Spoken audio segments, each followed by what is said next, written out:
bem-vindos ao seu Sem Censura Pará de hoje, quarta-feira, primeiro dia do mês de fevereiro, mês 2. Começamos conversando com o promotor de justiça Franklin Lobato sobre a necessidade de prevenir e combater as violências praticadas contra as mulheres.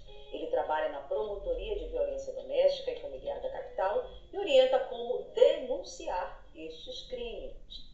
A gastronomia vegana cresce em todo o mundo e também aumenta a oferta de produtos deste tipo de alimentação. Aqui em Belém, os adeptos do veganismo já podem adquirir itens de padaria sem ingredientes de origem animal. Os detalhes com a padeira e empresária Petra Marrom.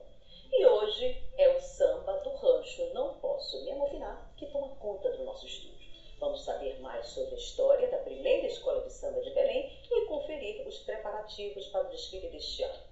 Nosso convidado é o presidente do rancho, Jackson Santarém, que recebe a sua participação pelas nossas redes sociais. É o produtor de TV, Joaquim Campeiro. Oi, Joaquim, boa tarde. Boa tarde, Vanessa. Boa tarde, entrevistado. E boa tarde a você, telespectador que quer participar do programa. Para participar é muito simples. Basta mandar uma pergunta ou um comentário para o nosso WhatsApp. O número é 988957957. Ou marca a gente no Twitter, por hashtag SemCensuraPA. Bem, você sabe que o nosso programa está ao vivo e ao vivo todas as tardes com uma reapresentação noturna. Para quem participa do programa ao vivo, normalmente temos sorteios diários para você. Hoje, por exemplo, teremos no final do programa. Mas ao longo da semana, estamos exibindo essas lindas estátuas africanas expostas que são produzidas pelo grupo de mulheres negras Acoma Aya, que faz parte do coletivo Pretas Paridas de Amazônia, que reúne 14 afroempreendimentos da capital. A Acoma Aya é da simbologia Adinkra, manifestação cultural ancestral do povo Axante. O símbolo é um coração e uma samambaia que representam a paciência, a tolerância e a perseverança. Tudo aquilo que a gente precisa para o futuro da humanidade. Para maiores informações, pode fazer contato pelo Instagram, @acoma.aya, ou então pelo telefone 99616-9088. Essas lindas peças serão sorteadas na sexta-feira para quem manda perguntas e comentários aos nossos convidados. Então vamos ao início do programa. Nos últimos dias, o caso de estupro envolvendo o jogador de futebol da seleção brasileira, inclusive Daniel Alves, trouxe à tona novamente um problema bem sério enfrentado por todas nós, mulheres brasileiras: a cultura do estupro. Contra a fama e o dinheiro do abusador, a vítima foi descredibilizada, como ocorre na maioria dos casos de violência sexual. Recentemente, também, uma mulher participante de um reality show exibido em rede nacional sofreu violência psicológica por parte do parceiro com quem tentava engatar um relacionamento. A pergunta é: se mesmo com câmeras registrando a violência, as mulheres seguem sendo vítimas, e quando o abuso acontece entre 4 paredes? Porque a violência de gênero ainda é tão forte e crescente em nosso país. Para debater o tema e divulgar ações de prevenção e combate à violência contra a mulher, está aqui conosco o promotor de justiça Franklin Lobato Prado, ele que é titular da terceira Promotoria de Justiça de Violência Doméstica e Familiar contra a Mulher de Belém. Doutor Franklin, prazer tê-lo aqui em nosso programa. Precisamos muito trazer esse tema para o debate. E vamos começar a nossa roda de bate-papo perguntando o seguinte: o que caracteriza o estupro? O que caracteriza a importunação sexual, que são as mais recorrentes entre nós mulheres? Bom, boa tarde, Vanessa. Obrigado pelo convite. Em nome do Ministério Público, nós agradecemos. E é importante debater esse tema. Primeiro, falando que o estupro, ele é a violência sexual contra a mulher, seja a conjunção carnal ou o ato libidinoso diverso da conjunção carnal, mediante violência ou grave ameaça. O estupro é um crime hediondo, tanto as penas elas podem chegar a 10 anos de prisão. Então eu tenho de 6 a 10 no estupro. O estupro, ele se caracteriza pela violência ou grave ameaça. Então a importunação sexual é a prática do ato libidinoso sem anuência da parte. Qual a diferença entre a importunação sexual e o estupro? É porque estupro ele é praticado com violência ou grave ameaça. E a importunação sexual, ela não é praticada com violência ou grave ameaça, mas ela é praticada sem a anuência da vítima. Então, no caso do estupro, nós tivemos aí a situação do jogador, Sim. que, pelas informações que nós temos, ele seguiu a vítima até o banheiro e lá, sem a anuência dela, mediante violência e grave ameaça, manteve com ela a relação sexual. Então, está caracterizado o estupro. Sim. Contudo, se nós tivéssemos, por exemplo, que é muito comum, infelizmente, num coletivo lotado, um homem que aproveitasse a lotação para se esfregar em uma mulher, até nos casos em que ele chega até a ejaculação, nós teríamos aí a importunação sexual. Existe uma diferença grande entre as duas situações. Não houve na importunação a violência ou grave ameaça e, portanto, a pena será de 1 a 6 anos. É uma diferença grande porque o estupro é uma pena maior, o tratamento é mais grave pela legislação, muito embora as duas condutas sejam totalmente abjetas em relação à mulher. Sem dúvida nenhuma. Sabemos que a violência sexual é apenas uma das formas da violência contra a mulher. Quais seriam as outras? Nós temos várias formas de violência contra a mulher e eu hoje estou divulgando o nosso livro, Os Direitos da Mulher, onde nós temos aí todos os crimes contra a mulher. Penso que num programa de meia hora nós não conseguiríamos falar de todos, mas nós temos várias formas de violência. Nós temos a violência física, que é mais conhecida, a lesão corporal, por exemplo, o próprio estupro. Nós temos a violência moral, que é quando a mulher ela é caluniada, difamada, injuriada. Nós temos a violência patrimonial, nós temos lá na promotoria vários casos de mulheres que são usurpadas dos seus bens, o homem fica com um apartamento, fica com dinheiro na conta bancária, fica com o veículo. Nós temos a violência psicológica e hoje nós temos a tipificação do crime de violência psicológica. Nós temos o crime de perseguição, que é um outro crime daquele cidadão que não se conforma com o fim do relacionamento e fica perseguindo ela nas redes sociais, vai na casa dela, vai no trabalho dela. Enfim, são várias formas de violência que a promotoria combate. Então, a mulher que hoje sofre violência doméstica, ela pode comparecer à delegacia de polícia, a DEAN. Ah, mas doutor Franklin, eu tenho que comparecer só na DEAN? Não. Qualquer delegacia de polícia pode receber a sua ocorrência de violência doméstica. Essa violência doméstica, se o cidadão estiver praticando, ele será preso em flagrante delito, senão a autoridade policial deve abrir um inquérito. E esse inquérito é encaminhado para o Ministério Público, para que o Ministério Público faça a denúncia no juizado de violência doméstica contra aquele agressor que praticou aquela violência doméstica. O senhor já até respondeu a próxima pergunta que eu iria lhe fazer de como providenciar denúncias no caso de violência. Mas qual é o papel da Promotoria de Justiça de Violência Doméstica e Familiar? Bom, em primeiro lugar, o trabalho hoje que o Ministério Público faz no âmbito de violência doméstica é um trabalho criminal. Nós processamos, Vanessa, desde as vias de fato, que é o simples empurrão, puxão de cabelo, até o feminicídio. E justamente nós tentamos, na violência doméstica, combater aquela violência para que ela não chegue ao feminicídio. Então nós temos casos de ameaça, nós temos casos de lesão, nós temos casos de estupro. E lá na violência doméstica, só para um esclarecimento de você, minha amiga telespectadora que está ouvindo o nosso programa, a palavra da vítima ela é levada em consideração. O que a mulher fala, nós estamos ali para defender o que a vítima fala. Então o que ela disser ali é verdade. E aí, lógico, eu tenho as provas periciais, eu tenho as provas testemunhais, mas a palavra da vítima com certeza é muito importante. Então, o trabalho do Ministério Público Criminal é processar o agressor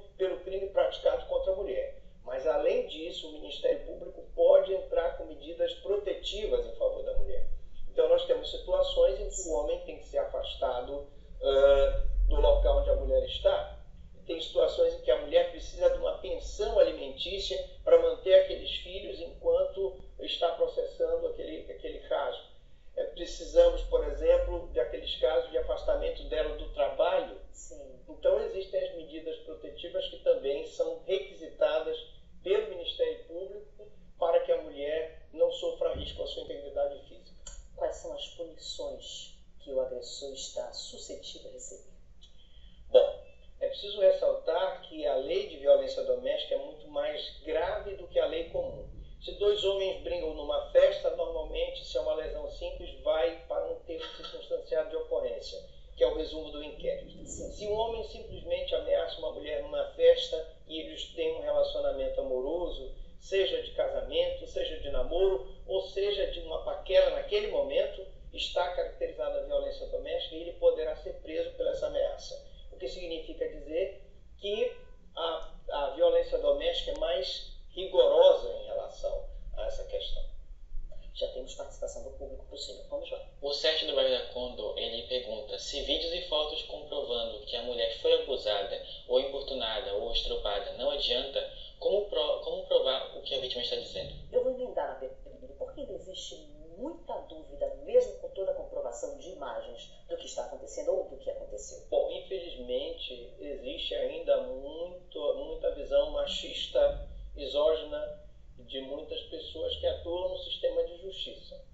E nós temos que combater isso através de um trabalho que vem sendo feito pelo Ministério Público, de ir nos meios de comunicação, de fazer o nosso programa de rádio Voz da Cidadania, que orienta a população sobre os direitos da mulher, de ir literalmente bater a porta através do programa de TV, o MP Bate a Sua Porta, em que nós visitamos as mulheres vítimas de violência doméstica, juntamente com um grupo de promotores que pesquisa sobre se aquela mulher está sendo bem atendida pela Patrulha Maria da Penha.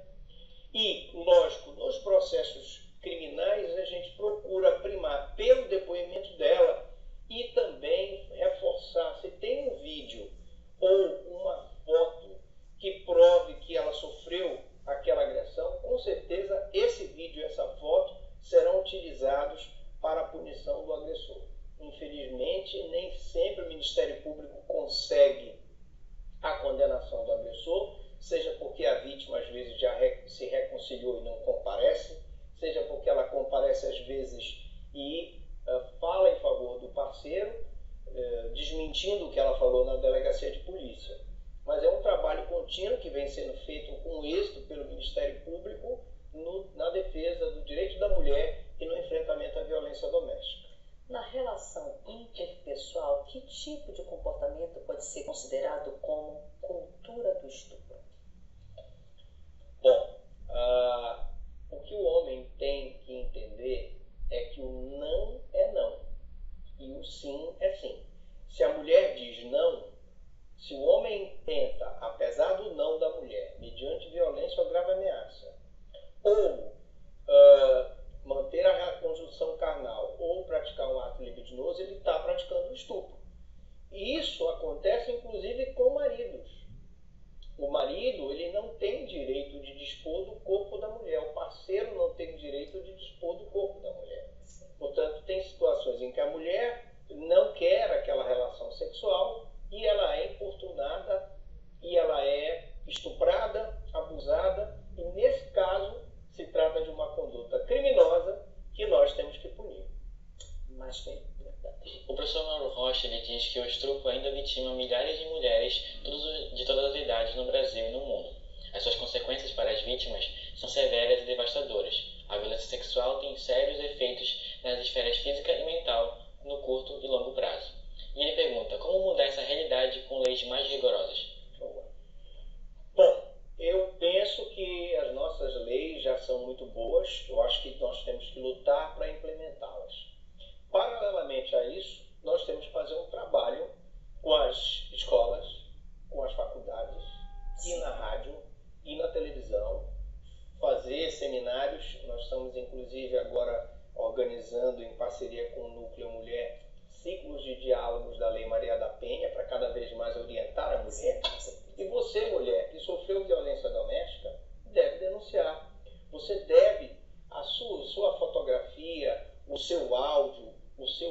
vídeo, ele serve como prova no processo criminal. Se você sofreu violência, se submeta a um exame de corpo de delito. É muito importante salientar para o nosso telespectador que no caso do jogador, nós tivemos um atendimento padrão que foi dado pela Justiça de Barcelona, tanto no que tange ao atendimento que ela teve na boate, que as pessoas já colheram o depoimento dela, quanto na questão do atendimento policial. Ela foi logo submetida a um exame de corpo de delito que comprovou que ela tinha sofrido a violência. Então, se nós conseguirmos fazer um tratamento preventivo, divulgando esse trabalho de enfrentamento, publicando livros sobre o assunto, divulgando que a mulher tem seu direito assegurado e respeitado, eu penso que a gente vai vencendo devagar toda essa cultura do estupro, toda essa cultura de impunidade no âmbito de violência doméstica. Nós temos acompanhado também o caso de um possível relacionamento abusivo entre dois participantes de um reality show que está no ar. O que configura um relacionamento abusivo e por que tantas mulheres, muitas mulheres, permitem permanecer nesse tipo de relacionamento? Bom, nós temos vários tipos de relacionamento abusivo, né? O homem que não permite que a mulher vista determinado tipo de roupa, o homem que não permite que a mulher trabalhe, o homem que não permite que a mulher mantenha contato com a sua família, o homem que não permite que a mulher tenha contato com as suas amigas. Então, é uma série de cerceamentos que pode, inclusive, caracterizar o crime de violência psicológica, quando ela é ameaçada, quando ela é constrangida reiteradamente naquela situação. Então, eu preciso ter um trabalho de orientação. Primeiro, como nós estamos fazendo aqui, vindo a uma emissora de TV, indo à rádio, divulgando esse trabalho. Nós temos que combater esses relacionamentos abusivos. Mas temos que combater também, às vezes, a impunidade pelo próprio trabalho que a mulher tem que fazer, no sentido de denunciar, porque é importante que ela denuncie. Muitas das vezes ela denuncia e ela evita um crime maior. E eu preciso tratá-la para que ela saia daquela dependência emocional e aquela dependência econômica do marido, e tratar o homem também através de grupos reflexivos que nós temos no Ministério Público, para que ele, ao agredir aquela mulher, ele não vá depois agredir outra mulher. Porque o homem que pratica violência doméstica, ele provavelmente presenciou a violência doméstica na infância, ele adquiriu aquela vivência da violência doméstica e ele vai repetir com a sua parceira, e se ele se separa daquela parceira, ele vai com outra. Então eu preciso também tratar o homem. Então todas essas políticas hoje são realizadas numa escala pelo Ministério Público, para que nós possamos chegar ao ideal que seria a violência doméstica zero. Perfeito. Participação chegando. Sim, a Eliana Perdigão, ela disse que ela gostaria de saber sobre as consequências do feminicídio, mencionado nos últimos casos do Pará, sobre a falta de amparo aos filhos da vítima e o que o Estado tem a oferecer para os órfãos. Bom, quando eu estive na coordenação do Núcleo Mulher, nós encaminhamos à Assembleia Legislativa um projeto de lei dos órfãos do feminicídio. O que é isso? Eu tenho o cidadão que matou a mulher e, portanto, ele está preso e aí o feminicídio ele gera um processo criminal, que é um crime doloso contra a vida e, portanto, será julgado pelo Tribunal do Júri. E ao ser condenado, ele perde o direito à guarda daquele filho. Ele é destituído daquele poder familiar daquele filho. Então ele fica preso, a mulher está morta, e com quem aquele filho vai ser criado? Ele normalmente vai ser criado por um parente próximo. Então eu preciso ter uma política do Estado para amparar aquela criança que já tem na sua carga emocional uma carga já negativa, por muitas das vezes ter até presenciado o assassinato da própria mãe. Então eu preciso ter do Estado uma política pública que acolha aquela criança, que coloque aquela criança na escola, que dê um tratamento psicológico, porque aquela criança órfã do feminicídio precisa. Então esse projeto está tramitando na Assembleia Legislativa e eu faço votos que, com o apoio dos deputados, nós possamos aprovar esse projeto tão importante para os órfãos do feminicídio. Excelente projeto. Mais perguntas chegando. O Bruno Gomes do Guamá, ele diz que normalmente as vítimas que procuram ajuda precisam prestar depoimento na delegacia e nas audiências. Como fazer para evitar a revitimização das mulheres que procuram um amparo estatal? Existe algum trabalho nesse sentido? Bom, nós tivemos várias reuniões, nós temos um café da manhã com as nossas delegadas lá da DIAN. Sim. Nós já conversamos várias vezes. Queria aqui mandar um abraço para o delegado Walter Rezende, que foi meu contemporâneo, né, de Polícia Civil, que antes de ser promotor eu fui da Polícia Civil. E eu conversei com o delegado Walter no sentido de que toda a polícia do estado do Pará tivesse a possibilidade de ter os vídeos gravados, e se eu tivesse na DEAN uma possibilidade de gravação, como é feito na audiência de violência doméstica, do depoimento da vítima, já lá na delegacia de polícia, eu teria a possibilidade de não revitimizar aquela pessoa na audiência judicial. Às vezes ela presta vários depoimentos e toda vez que ela presta depoimento é traumatizante. Sim. Então, se eu tiver na ponta, que é na delegacia de polícia, uma simples webcam com um computador, que eu possa gravar o depoimento dela e transferir depois para a PJE, com certeza já seria uma medida fácil, não é muito cara hoje em dia e seria boa para resolver o problema da violência e da revitimização. Excelente. Além dessas formas já citadas pelo senhor, temos também o assédio em seus vários tipos, inclusive uma categoria considerada recente, a conhecida ou chamada de assédio silencioso.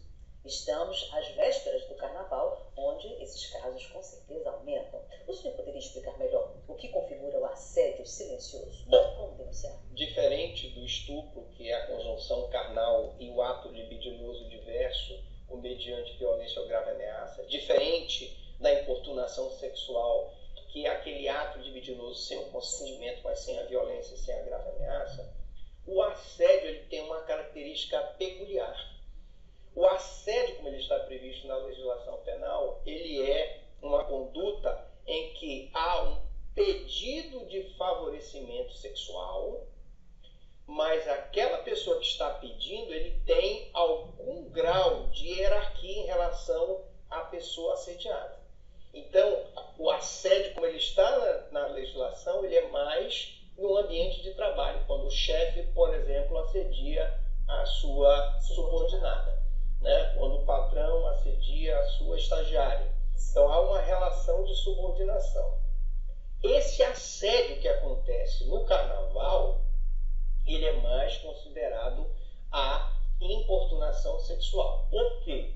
Porque o agente ele visa praticar algum ato libidinoso, se aproveitando daquela situação de carnaval. Ele se aproxima da vítima sem o seu consentimento, porque se ela der o consentimento, e aí sim é sim e não é não. Se ela disser não, não. Se ele força essa aproximação, se ele pratica algum ato libidinoso com a vítima sem o seu consentimento, eu vou ter a importunação sexual, que não é um crime hediondo, mas tem pena prevista no Código Penal e pode gerar a prisão do infrator. Ou seja, passou a mão, passou por perto e quer se esfregar, se tiver algum registro de imagem, cabe denúncia? Cabe. E nós temos recebido denúncias sem registro de imagens e, como eu disse, nós vamos dar valor para o que a vítima falar. É lógico que você, vítima de violência doméstica, que sofrer uma importunação sexual, tem que se preocupar, se possível, em conseguir bater foto, filmar, porque, claro, se ela tem a foto, se ela tem a filmagem, se ela tem uma testemunha, muito melhor para provar a infração. Como titular da Vara da Violência, ou melhor, da Vara de Violência Doméstica da capital, quais são os casos que o senhor pode considerar mais recorrentes em acompanhamento dessas mulheres vítimas de violência? Infelizmente, o problema do uso de álcool e drogas é muito recorrente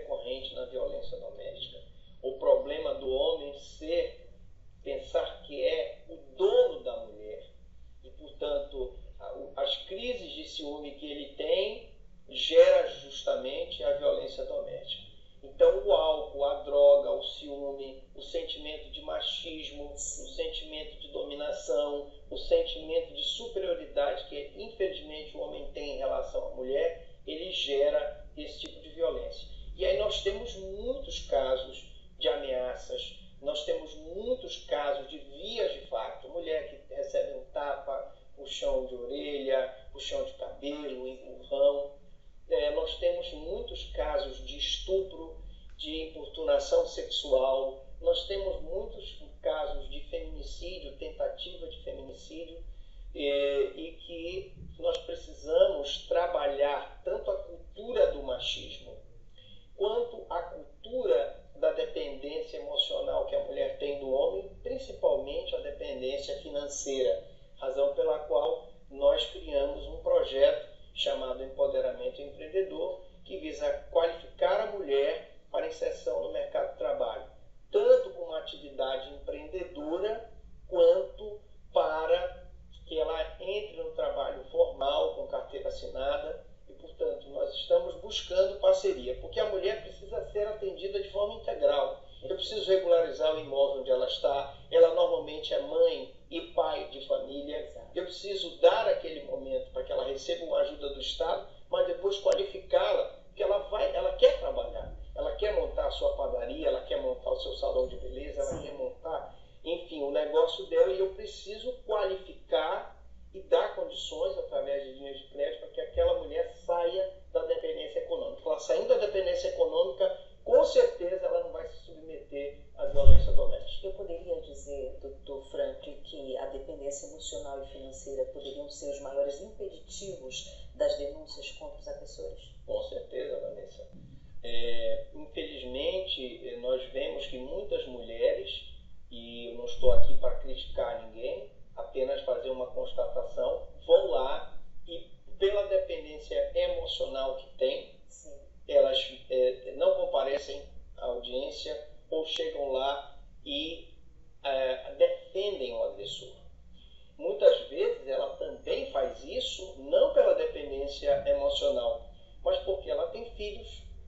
É ele normalmente que sustenta a família e ela não tem como fazer a denúncia porque ela não tem nenhum apoio da família dela. E muito menos, às vezes, ela tem um apoio do Estado. Que se houvesse uma política pública verdadeiramente eficaz, essa mulher poderia buscar no Estado, no primeiro momento, esse empoderamento emocional e, no segundo momento, o empoderamento econômico. Participação geral. O Milailson de Canudos, ele pergunta com relação ao caso do Daniel Alves. Ele cometeu crime em outro país e foi condenado pela justiça espanhola. Ele pode cumprir pena aqui no Brasil? Ou se ele fugir para cá, o que acontece? Como funciona nesses casos? Boa pergunta. Em primeiro lugar, ele, como ele é brasileiro, se ele vier para cá, para o país, ele não pode ser extraditado novamente para a Espanha. Então nós temos, por exemplo, o caso de um outro jogador, salvo engano, o Robinho, que foi condenado pela justiça italiana, lá em Milão, e que fugiu para o Brasil e está em Santos. Mas já foi cogitado pelo Ministério da Justiça a possibilidade dele cumprir pena aqui no Brasil. Então, Daniel Alves, se ele for condenado na Espanha, ele está preso na Espanha.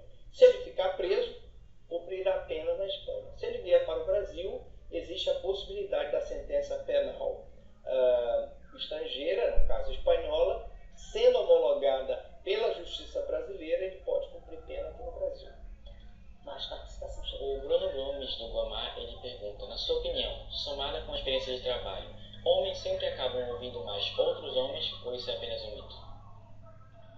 Eu acho que nós temos uma tendência machista, todos nós. Sim. E eu não me excluo. Então, nós temos ainda uma mentalidade muito machista, muito misógina, e isso acaba impedindo de que nós possamos desenvolver melhor o nosso trabalho. Então, nós temos que nos policiar e tirar essa visão machista, misógina, para poder exercer bem a função. Agora, lógico, dever nosso funcional é ouvir a mulher. E eu me excluo dessa questão toda, dessa educação e cultura machista, e sendo na minha posição como promotor, estou ali para defender o interesse da mulher. Eu sempre digo, eu sou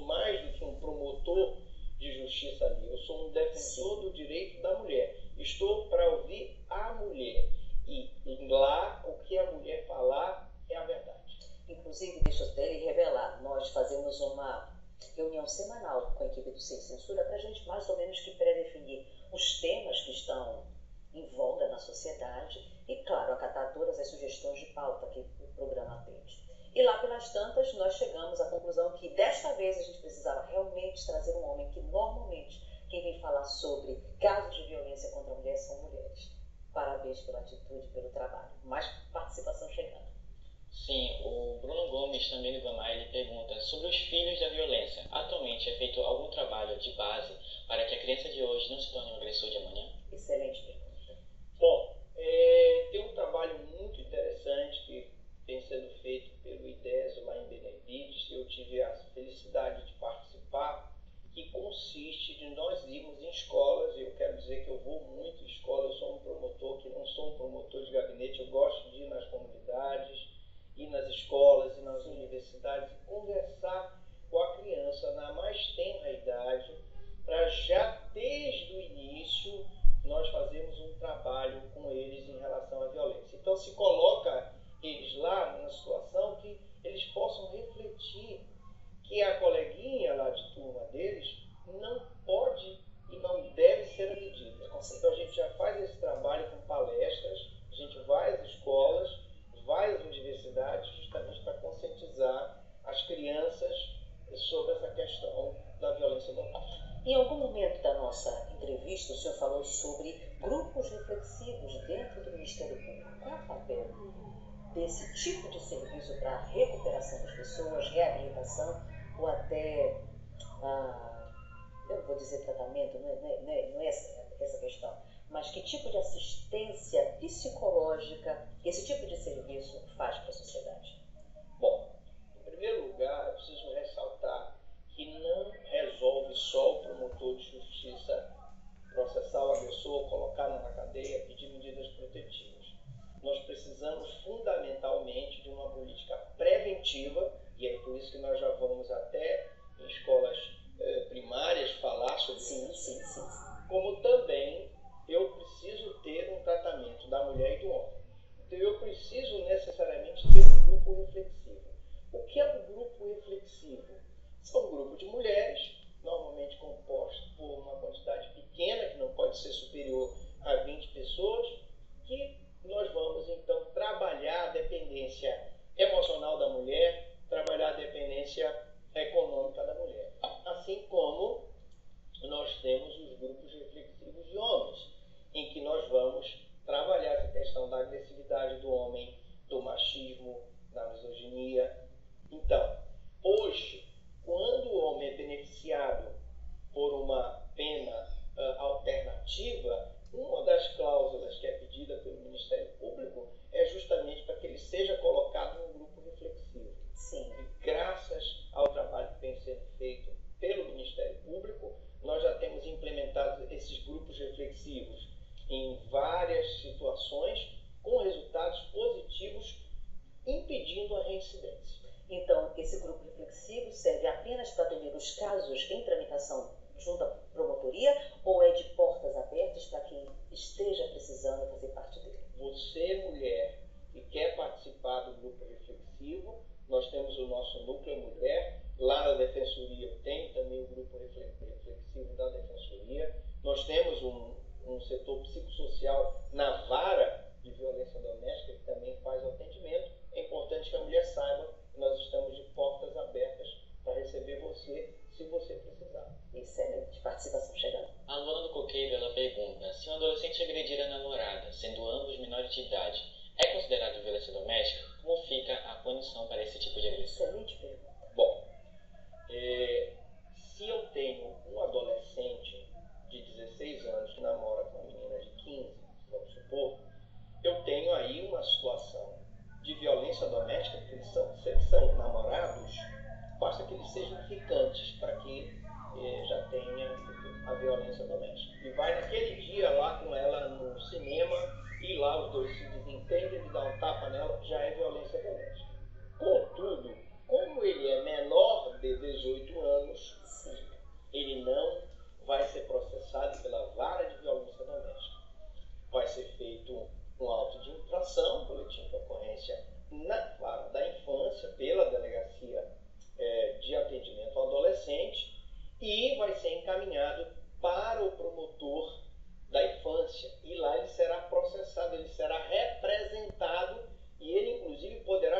apreendido pela prática de violência doméstica contra o namorado. Só nós lá, só processamos pessoas que estão acima dos 18 anos. Se for menor de 18 anos e for namorado, ele é processado, mas à luz do Estatuto da Criança e do Adolescente. Perfeito, o nosso tempo infelizmente está chegando ao final, mas ainda resta um tempinho para a gente falar sobre esse livro, essa obra-prima que o senhor está deixando para a gente sortear aos nossos telespectadores. O que é esta obra, Dr. Franklin? Os direitos da mulher, gênero e interseccionalidade. Bom, os direitos da mulher, gênero e interseccionalidade, hoje, com orgulho, a gente diz que é a obra mais completa de direito da mulher que existe no Brasil. Ele tem todas as principais doutrinas e políticas públicas que podem ser aplicadas em favor da mulher. Ele tem todos os crimes que podem ser praticados pela mulher. No final do livro, nós temos uma proposta de estudo de uma pós-graduação de direito da mulher. Porque só através da qualificação da rede de atendimento da mulher, através de obras como essa, é que nós podemos pensar numa sociedade que tenha esse conhecimento completo da importância que é combater a violência doméstica e combater a violência de gênero. Dr. Franklin, foi um prazer te receber aqui. Existe algum contato, algum perfil nas redes sociais para maiores informações? Nós temos o nosso WhatsApp da promotoria, no Núcleo Mulher. No site do Ministério Público você pode fazer a sua reclamação. O telefone da promotoria é o 4006-3557, 4006-3557. Você pode ligar, nós estamos lá todos os dias na Ângelo Custódio, ali do lado do Ministério Público, no 6º Gabinete da Promotoria da Infância, à sua disposição. Mais uma vez, muito grata. Tenha um ano maravilhoso. Acabei de conversar, gente, com o promotor de justiça, Franklin Lobato Prado, ele que é titular da 3ª Promotoria de Justiça de Violência Doméstica e Familiar contra a Mulher